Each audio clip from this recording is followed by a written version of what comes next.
Hi guys, nandito kami ngayon again sa maganda ang gabi, may ang daming mga stars, hindi nyo makita.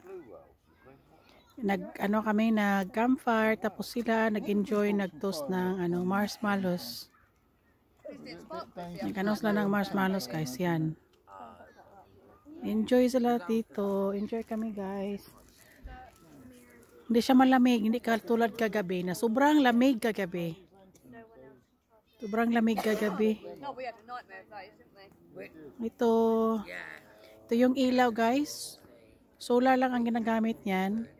Pero pwede na makapag gamit ng refrigerator, microwave, ano pang ibang mga gamit dyan. Mag-charge sa mga nila.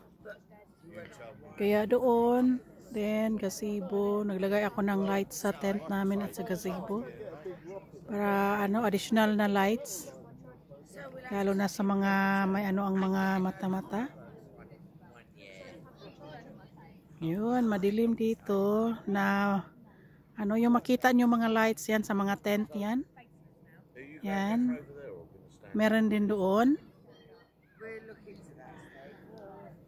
Dito, enjoy sila guys, ng marshmallows. Yan. Is that a shooting star there? Oh, you're doing super spin, are you? Okay.